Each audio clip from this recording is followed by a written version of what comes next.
Thank you for joining us. Today we're going to talk about ending the cycle of father wounds. As you know, the absence of a loving, engaged father can leave a child with lifelong wounds. And with generations of father wounds, the cycle can just keep repeating itself. But it doesn't have to. Today, Dr. Jim Slaughter chats with Bob Reccord. He is an author, speaker, and founder of Total Life Ministries, and a specialist in fatherlessness and ending the cycle of father wounds. I am so glad to have Bob Reccord with us today. This is the first time Bob and I have met, but it's a wonderful meeting because you and I have some things in common. We do, Jim. And really makes it so much more enjoyable when that happens, to So get together true. to talk. Bob, your ministry is so rich through the years, Thank you. You've made such an impact on numerous people as God led you in different forums. Thank you for coming again to be with us. God has really led you in some very specific ways, empowered you, filled you, and used you. And so, again, it's a privilege to have you with me today. We are going to address the topic today in particular of fatherlessness. And your book in particular intrigued me, Ending the Cycle of Father Wounds, Hope for Healing and Preventing, I love this, the way you put this, preventing infections caused by relational wounds. I thought that's an interesting way to put it, a great way to put it. I mean, because wounds cause, or at least are subject to infection. Absolutely. The world has gone through a time where we were very concerned about infectious disease with the virus and all, but right. I'd like to just ask you basically, where would you like to start and take us into a bit of an understanding about fatherlessness and what a huge, important topic this is for us. Well, thank you so much for the honor, Jim. And I want to say, first of all, to anybody who's listening, especially who's a male, you may have a lot of titles throughout your lifetime, in your work, in your military, whatever it may be. But there is a title, actually there are three titles that I think are by far and hands down the most important a man will have in a lifetime. That is husband, dad, and granddad. Those leave everything else in the dust. So to all of you as men, I want to just say kudos, congratulations, and just now past Father's Day, I want to say how important they are because the saying is the hand that rocks the cradle rules the world, often talking about moms. And this year, $29 billion was spent on Mother's Day for gifts and calls and all that. Wow. And for dads, it will come to a few neckties. So it's a big discrepancy, Jim. They're huge. Yeah, it's huge. But research shows that when a dad is present and engaged with the life of a child, without question, that life of a child becomes healthier, happier. It is far more agile in mental dexterity, in empathy, and in social relationships as it grows. Its marriage will be far more successful than where a dad was absent. When it's a girl involved as a daughter, she will be 4 times less likely to practice sex early, and she will be 2 times less likely to get pregnant before marriage. Dads, listen to me. Granddads, you make a huge difference. Absolutely. Absolutely. I have 2 daughters. Yeah. That proved to be true with us. I'm just grateful to God for that connection that we've had. What moved you to do more research in this field of fatherlessness, father wounds, that kind of thing? What got you into that topic? Oh, thanks for asking. In the book, in chapter 7, I actually talk about my own journey. And my own journey was that as I was being carried to term in a pregnancy, my mom's health started to deteriorate. Some friends quietly said to her, why don't you not take this to term? It'll be safer for you. But she believed that God alone had the right to give and take life, so she took me to term, but it would cost her a lot because when I was 11 months old, she would die. That would leave me with an alcoholic dad who, with 2 brothers who were slightly older than me, one a year older, one 2 years older, didn't know what to do with us, Jim, and for sure was pretty convinced he didn't want us. So he would throw us from house to house, place to place, and life went from bad to really bad. I would later get adopted, and you would tend to think, wow, what a great ending to the story. But My adopted father had been an illegitimate child of a 45-year-old rape of a 15-year-old girl. He was disavowed. He was abused. He was ended up raised by a alcoholic granddad and a very dysfunctional grandmother. He was in a gang by the time he was 13, critically stabbed in a fight by the time he was 16. Now he's my adopted dad. So you can imagine the things he brought into that relationship. So I would say to everybody who's listening, while for many, Father's Day is a great experience, there are also others, and many by number, that Father's Day is a struggle for because they look back and they say, that relationship with my dad, my stepdad, my adopted dad or a father figure just wasn't what I hoped it would be. There was a distance, there was a strain, there was a disappointment, there was a hurt, there was a wound. And Jim, here's the bottom line, you brought it up. A wound physically is something that penetrates the surface skin and damages the tissue underneath. And unless treated, as you so well referred to, that wound will become infected, and often the infection is far, far worse and far-reaching. Now put it into a relational position. When a dad, a stepdad, a adopted dad, a father figure, by an action, by words, or, boy, here's an important one, by inaction, wounds the child, and that wound penetrates the surface of the relationship and damages the tissue underneath. What's the tissue? A sense of adequacy, a sense of security, love, an ability to have a meaningful, deep, growing relationship, trust. When those are wounded, we can say, don't worry about it because time heals all wounds. But Jim, you and I both know that time does not heal all wounds unless the time is used very proactively to correct the wound. Absolutely. Absolutely. One of the things that I love doing is speaking to men. And in the last 15 years, I've spoken to over 300,000 men. But I noticed a lot of them were carrying baggage, stuff from the past. And I began to look into it. I began to ask questions. And one question rose above all the others. Here was the question. Regardless of whether the crowd was 100 men or 10,000 plus men, how many of you had a dad or a stepdad or a father figure in your life as you grew up who regularly told you they loved you, and they meant that unconditionally, who told you they were proud of you, not for how you performed academically, athletically, but for who you were. That's why they were proud of you. And they regularly worked hard to be present at events that were important to you as the child, not just comfortable and enjoyable for them. Great point. Here's the result. It staggered me. The highest positive response, Jim, I ever got from any crowd was 35%, which meant 65% said, that wasn't me. It was more normally 30% or below, which said a lot of men go into adult life carrying strains, disappointments, hurts, distance in relationship with a dad, a stepdad, a father figure. And we think in America, Jim, of fatherlessness as being a dad who physically is absent. That's what first comes to mind. That's sure important because 1 out of 3 kids in America under the age 18 will grow up some part of that 18 years without the presence of their biological father. But it's not just physical. There is a fatherlessness emotionally. There's a fatherlessness spiritually. There is a fatherlessness relationally, where a dad can be present, but when he's present, he's not really present. Yeah, they can't see me, but if they could, they would see that I'm shaking my head in affirmation and confirmation of that.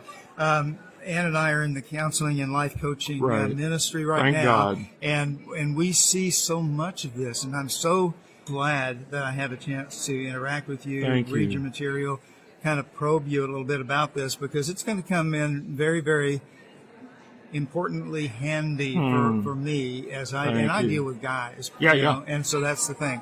And so thank you again. Physical absence, it makes a difference. Often it is absence in other ways. Right. And in the book, I go into what is a father wound. A lot of people will say, how do I know whether I have any father wounds. Well, we just launched yesterday a brand new, very robust website, and you can just go to it at bobreccord.com. B-O-B-R-E-C-C, that's two C's, C-C-O-R-D, bobreccord.com. And right there on the front homepage, Jim, there is a picture of the book, Ending the Cycle of Father Wounds, and it says, we're proud to make available an assessment, a self-assessment. Somebody can download it right at home, and it tells you how to go through it. It tells you how to assess your relationship with your dad, stepdad, adopted dad, father figure, and then how to tally it. And depending on the number you get of the self-assessment instrument, it says you're pretty likely to have father wounds, or all the way to there don't seem to be any indication here of father wounds. You ought to tell your dad how thankful you are that you don't have any. And we wanted to help people have a self-assessment tool, an instrument that is not infallible. It's not perfect. It's an indicator, just like a doctor's tests are, that can say, hey, you know, this may be an issue with me. And if they want to get the book, they can get it right there from the bookstore at the same site at bobreccord.com. So we want to make it real easy. Yeah, absolutely. And you have. And I tell you, one of the first things I'm going to do and we're at the NRB, National Religious Broadcasters Convention. And after this is over, I'm going to go right to that website and I'm going to take that assessment, right? And by the way, I was pronouncing your name incorrectly. It's Record, not Record. Yep. I had a 50-50 chance of being right. And of course I was. I've been called a lot worse. Well, I understand. Yeah. Me too. Again, the name of the book that we're talking about is Ending the Cycle of Father Wounds by Bob Reccord. And Jim, in it, I tell my story so that people can understand. I know what I'm talking about because I've lived it. Yes, sir. Plus, I've had to help a lot of other men walk through it. And we go into, okay, so if you do have father wounds, what do you do about it? Because you can't just ignore it. Right.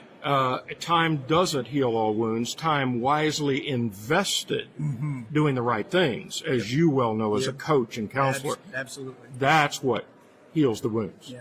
And that was a question that I had, that if we could get into it a little bit, that'd be great. And that is, I take the assessment or otherwise discover that I have a father wound, and even that it has affected me. And so a couple of questions might be, one, how do those affect us? You've mentioned a couple of things about that. But then also, what do I do about it, to begin the recovery process? Right. Well, for instance, in girls, when a girl has a father that is physically not there or disengaged emotionally and relationally, even if he's around some, she will grow up to have three major fears. She will have a fear of rejection. She'll have a fear of commitment and making that commitment. And if she does, will it just break down? And a fear of abandonment. So she'll go into her marriage or into her relationships with men fearing all three of those things. Whether she ever talks about it or not, they'll be there because it's been proven by research over and over. Wow. Guys go in and they will respond different ways. Some will just shut down. Some will get angry. Some will say, I'll guarantee you I'll never do what I experience. And then you know what happens. Oh, yeah. Yeah. They exactly end up emulating too often what they experienced and were modeled when they grew up. Because here's the issue, as Jim so well knows, as I know, and men, you need to understand. All of us do what we see modeled far more than we do what we hear taught. And so if you were modeled a dad who was not dynamically engaged and constantly, regularly told you he loved you and how proud he was of you and to be your dad and thankful for that and was present for major events, the likelihood is, whether you want to or not, you will end up emulating that because that's what you were modeled, regardless of what somebody tells you. We are back with Bob Reccord on his book, Father Wounds and His Own Recovery. I was just coaching, as you so well do, beautiful job in coaching so many. I was coaching a man who's an executive, and he's having trouble with anger issues at his home. And I said, tell me why you think this is happening. And he said, I just can't help it. It's out before it happens. Mm-hmm. I said, okay, well then let me ask you this question. What do you do at work when you get really frustrated, aggravated, you're really teed off with your boss, mm-hmm. a colleague who's a real key player, it just crosses you or blindsides you? What do you do there? He said, well, I don't do anything. I deal with it. I said, oh, so what you're telling me is you can control it at work, but you choose not to control it at home. You just say you can't, when the reality is what you're really saying is you won't. Mm-hmm. And to the people who love you and walk with you most, you tend to let it fly on, but the people where you work, somehow you control. So don't you think it's a choice? He got real quiet. I bet. And he backed up, and boy, I'm seeing great choices made. So that's one of the things I want to say to us as men. What do you do? Well, first of all, you have to admit there was a challenge, a problem. Right. And I've had a number of guys say to me, I didn't think I had a problem with father wound, or I thought I had dealt with it. And then I read the book, and I realized there was still some stuff undone. You got to admit it and say, okay, it's there. Then you've got to make a choice. And the choice is, am I going to become a victim of it, mm-hmm. or am I going to be a victor over it by the choices I make? Such a good way to put it. Yeah. Absolutely. Yeah, and the guy's got to draw a line in the sand because they end up being cyclical, I said, ending the cycle of father wounds. And the reality is if we as men don't deal with any father wounds or strains or disappointments or tensions that were back in our past, we tend to carry them into our future with our own kids, wife, and then eventually grandkids. So it becomes generational. Well, it really does, and tremendously complicates the life picture. It really does. Really does, absolutely. Why don't you give us that website again? Could you mention that to us again? Absolutely. Because there are people out there who are wanting to write it down but missed it the first time. Yeah, sure. So that would be it's great. real simple. It's just my name. It's www.bobreccord, and it's BOBRECCORD.com. And that's where they'll find the self-assessment tool for free. That's where they can order the book. And it may be not just for you, the listener. It may be for somebody you know. That's a good point. Yeah, that's a really good point.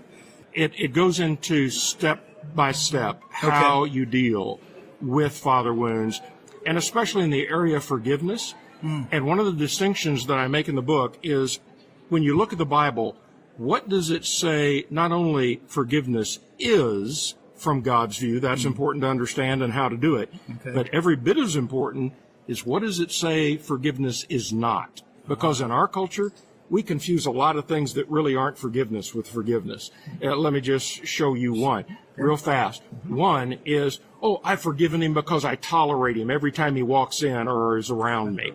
So I just grit and I bear it, and nothing in the Bible says that has anything to do with forgiveness.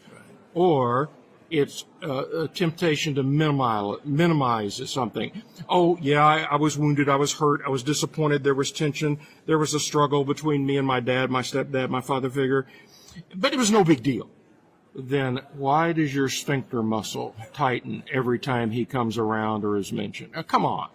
So let's deal with what forgiveness is not, but then let's look at what Bible says forgiveness really is and how it can work, and we do that in the book. Well, and it sounds to me from what you're saying that you consider the forgiveness component to be a huge part of recovery from this fatherlessness situation, state. Yeah. It was for me, because here's what happens when I hold hurt, woundedness, disappointment, tension, anger, even bitterness in my heart, Jim. It's like me drinking poison and hoping the other person dies.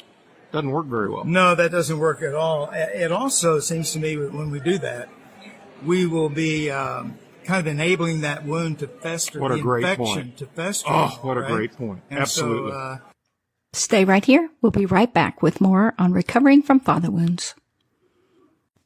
We are back with Bob Reccord on his book, Father Wounds, with Dr. Jim Slaughter. If you were modeled a dad who was not dynamically engaged and constantly, regularly told you he loved you and how proud he was of you and to be your dad and thankful for that and was present for major events, the likelihood is, whether you want to or not, you will end up emulating that because that's what you were modeled, regardless of what somebody tells you.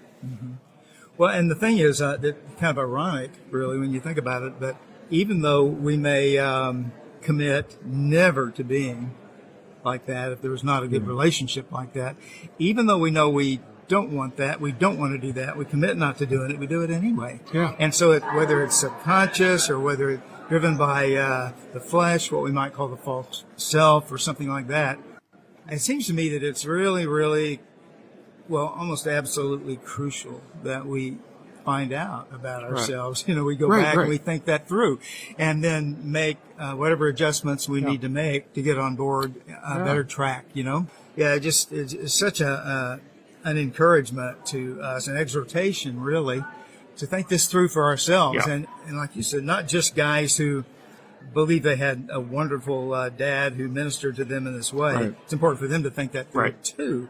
Everybody needs to think about it because there can be vestiges when we may not even know it, and it may ooze out, you know, in different ways. So this particular, you're a fairly prolific author. You've really helped us out in many, many ways with the books you've written. That's one of my problems. You know, I'm a reader, and so I run into somebody like you, and I add to my list, you know, the things that I want to get into, and I will do that. This book in particular, Ending the Cycle of Father Wounds by Bob Reccord. And Bob, again, thank you so much, and we look forward to the assessment. You want to do that, and encourage everyone to do that, and then to pick up a copy of your book and get into that. Believe that will really contribute to a richer Christian life. Yes, sir. If you're a dad or a granddad, remember that when Jesus started his earthly ministry, it says that the Holy Spirit, God the Father, came to the baptism, and they literally heard a voice saying, "This is my beloved Son, in whom I'm well pleased." He acknowledged the Son was his Son. So if you have a son, a grandson, a daughter, a granddaughter, make it so proud and so delighted when you introduce them and say, "This is my son, this is my granddaughter." And just ooze that blessing out. It gives them a sense of belonging. It gives them a sense of blessing. And then he said, and listen to him. He gave him credence publicly in front of others. And when you're in front of the friends of your son, grandson, daughter, granddaughter, brag on them to their friends. Brag on them in front of people. Tell them how proud you are of them, how much you love them, what an honor it is to be their dad or their granddad. I want to tell you, it will pay you back in spades, and it will change the life of your son, daughter, grandson, granddaughter. Well, I appreciate that so much. I was thinking, I'm glad that you shared that as something that you wanted to add to what we'd already done. Anything else in particular that comes to mind to you? My guess is that you've seen a lot of people grow immensely through this teaching and training that you do. Well, and I'm one of them who had to grow. I had to determine, was I going to be a victim or a victor? And a line had to get drawn in the sand. Yeah. I would say to every dad, granddad, a few things. Number one, there's no perfect dad or granddad. I'm so glad you said We're that. all going to screw up. I mean, royally. And if we don't think we are, just ask our kids or our wife. Boy, that's the truth. No kidding. I'll tell you. So, listen, every dad, every granddad's going to make mistakes. Number two, everybody can change course. But it's a decision. Yes. It's a decision. And I often say, Jim, decisions set directions that lead to very predictable destinations. Decisions set directions that lead to very predictable destinations. So, Dad, Granddad, the decisions you make about what you're going to do, about a mistake, a wound, a hurt, a disappointment, a tension, etc., will determine the direction that's going to move forward and the destination you ultimately end up. The last thing I'd say, Jim, is some say, it happened back then, today's now. It's too late. It is never too late to change course. Yeah, such a good point. Really a good point. Because you give hope to people, you know. Yeah, exactly. And just a couple of things in particular that I was thinking about, and that is that, like what you said, it's a choice. Right. Right. And we have a choice to make. And it's important for us to realize that. And so I wanted to emphasize that again. Yeah, and then and also, we're not a product of our environment or our culture or our upbringing near as much as we're a product of our decisions. And, you know, one of those decisions that it might be important to mention, too, I think, is the decision to put my life in the hands of God through Jesus Christ, my Savior, exactly right. to be moved by His Spirit in whichever direction He wants to move. I tell pretty much everybody who comes in to see me that God is your most powerful resource, right? So true. And so we want to get that straight right away when I Couldn't talk to agree them. more. And that's important, you know, for people to hear as well. I'm sure and I believe there's so much good information in your book and in the different kinds of materials that you put out about what to do, when to do it, decisions to make, and that kind of thing. And I know that you probably deal with the spiritual element, and so I just wanted to mention that. We sure do. You know, God is at work, and it's so crucial for us to know that. Absolutely. And we also deal in there what happens if your dad has passed away or if your dad can't be found. What do you do then? And that is dealt with in the book. But the game changer you put your finger right on is Jesus Christ. Absolutely. I found I could not do this alone. And I have found the same thing as well. And it seems like the harder I work at doing it myself, the more futile it becomes, you know. So true. And finally, I'm learning as I go, you know, to just seek God's face, to move towards Him, to ask Him. You know, David, in one of his most crucial situations, said, "I asked the Lord, shall I go up or shall I not go up?" And God says, "Don't go up right now." Exactly and then right. he said, "When you hear the sound of marching in the trees, then you go up," right? And so I begun to really work on applying that in my own life, you know.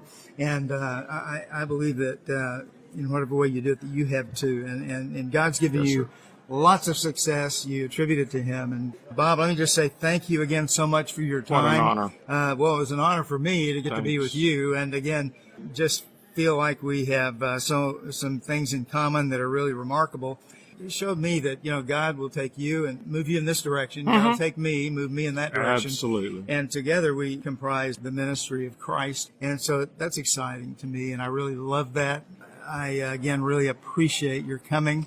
Value your experience, value the impact of your ministry through the decades, and value just getting to be your friend. And so what a delight. Would love to be in contact. Shake my hand again. Love there it. you go. And may God bless you and Ann, and as you pour into the lives of so many. Thank you so much. And we ask the same of the Lord for you as you go. Would love to be in touch. I would love it. So maybe we can do that in some way in the It'd be future. an honor. Okay. It would Count be for on me. Me too. Good deal. Thank you, everyone, for being with us today. Take care. God bless. And we'll see you next time. Wow, that was a great interview you did with Bob Reccord. Thank you. Bob is such a wonderful guy, and he has provided such a great resource for us, not just fathers, but for everyone who is a member of a family. And of course, that would be every single person, right, in some sense, but reminding us about the power of a father's presence and his love. I loved so many things he said. Now, I know that you guys were targeting men with father wounds, but every woman I see practically has father wounds as well. You're right. It's not just something that's passed on. The wound is passed on to sons. It also happens to daughters as well. And I know you spend lots of time with women working on that relationship with their dad, really trying to discern what has happened to them in light of their relationship with their fathers. Yes, and my dad traveled a lot. He sent gifts and did his best. Right? Right. But for me, what I noticed is my love language is, my main one is quality time. Right? And so I really needed him there. And he didn't start really being there until I was about 27. And then he started treating me like a dad would. And I'm like, Dad, I'm like an adult, right? And so he's 90. He spent many, many decades making up for that. And that's been incredible. And I wish more and more people had that opportunity when dads reach their career height, like Kevin Malone talked about. Right. That he finally got to the top of the ladder and he realized this ladder was on the wrong building. Yeah, leaning on the wrong wall. Right. And he was the general manager for the Dodgers. Right. Right? Yep. And so, this has given me some thought too about my dad, but you mentioned your dad. Honestly, your dad has become almost a second father to me. I mean, he has done for me and been to me, some things that any son would want their dad to be. He has invited me to enter his world. He has invited me to participate in things that mean a lot to him, collections and things like that. He's introduced me to a number of new pursuits, and it's been just a wonderful thing. And I really appreciate him. My dad was not always there either. When I was young, and he was in a profession, real estate, called him to be out usually over the weekend. And so when I was free, he wasn't. I took him into the evening a lot, but there were some things that he did do for me. And I think he was maybe aware of the need that I had for him. And so Bob's book and the interview and talking to him gave me an opportunity to think about my own dad, because he did some things right.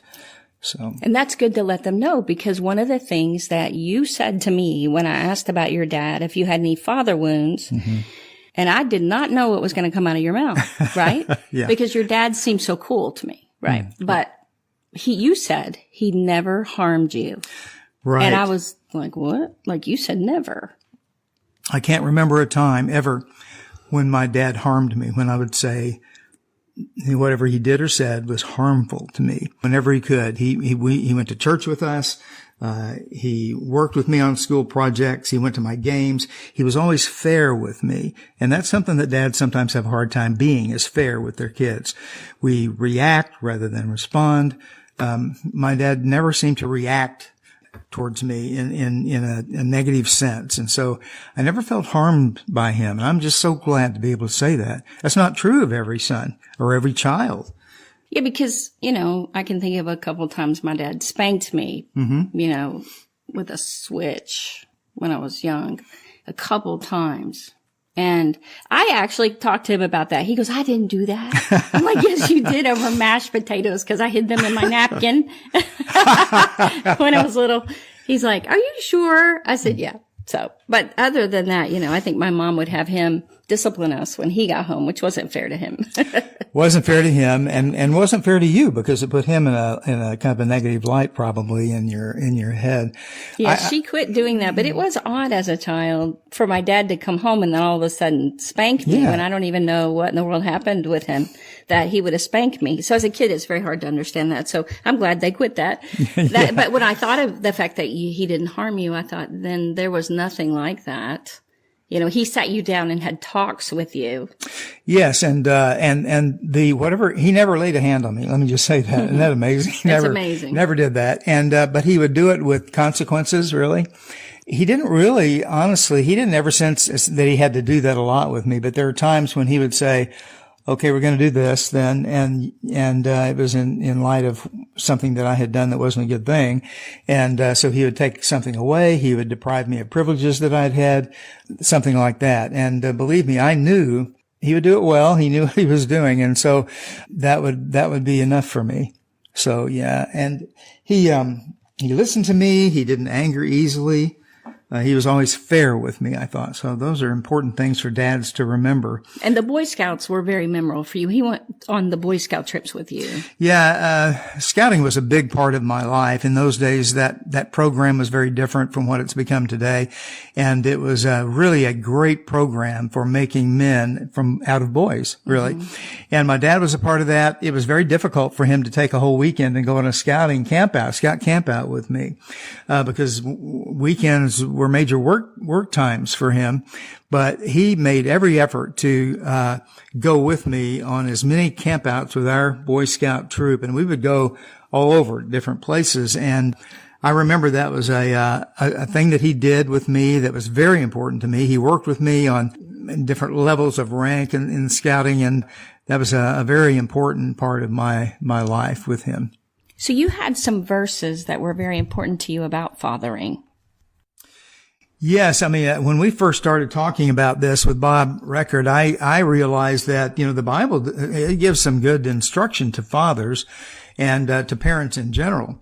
But two particular verses that came to mind to me were in the New Testament. There are passages in the Old Testament. One is Ephesians 6:4.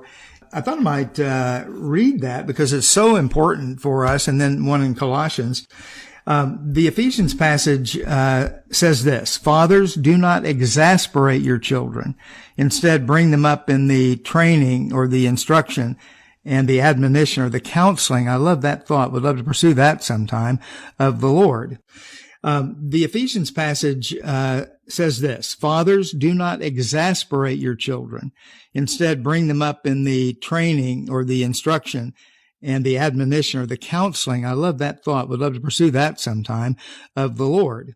And what I wanted to focus on was just the idea that fathers aren't to exasperate their children. You know what that word means? It means enrage them. It's a strong word about anger. It's translation is make them angry, but it's not just make them mad. It's enrage them. I mean, and some fathers actually end up provoking their children to be angry and angry people. And this is an admonition against that. Instead, teach them in the way of the Lord. Counsel them in the way of the Lord. And so that's something that fathers, I think, really need to remember. Hey, you want to be a good dad? Look at Ephesians 6, and that verse 4 is really a good one for us. Colossians 3:21 is the corresponding passage from Paul, and he says, fathers, this is Ephesians 3:21, fathers, do not embitter your children, or they will become discouraged.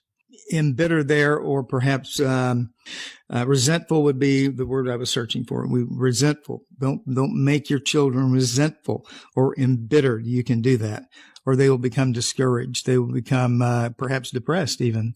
And so fathers have a lot of impact, and in some ways they kind of can determine where their sons and daughters will go. Right. Mm-hmm. Now we were talking about Ephesians 4. Or was it Ephesians 6:4? That's right. 6:4.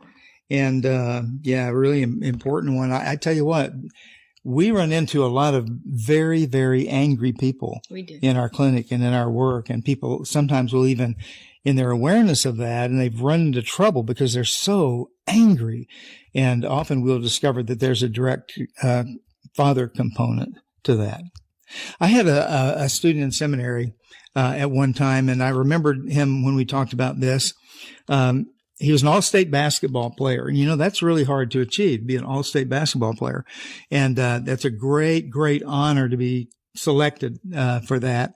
And he asked to see me after class one day, and we sat down just at a desk there and started talking, and he burst into tears.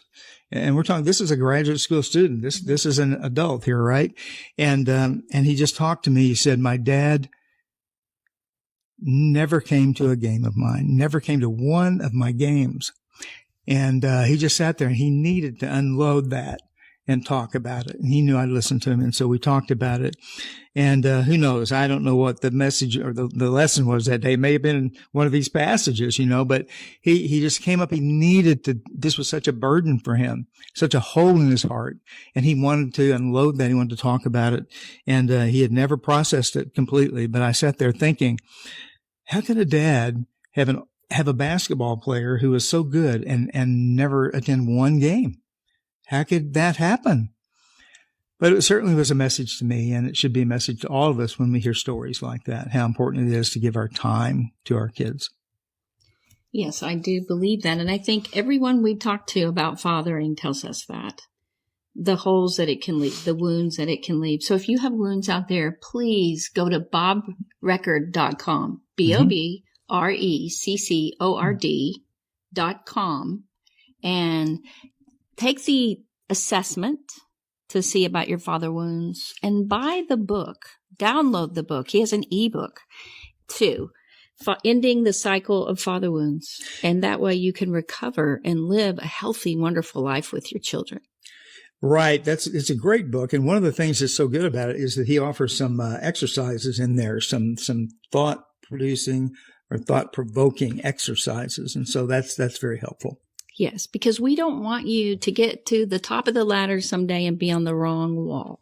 Absolutely. All right. Thanks for joining us. Next week, we have a wonderful lady that is facing life after losing her children and her husband.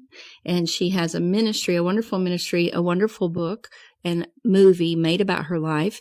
And we will be talking to her next week on her whole ministry and her book, Miracles in Action.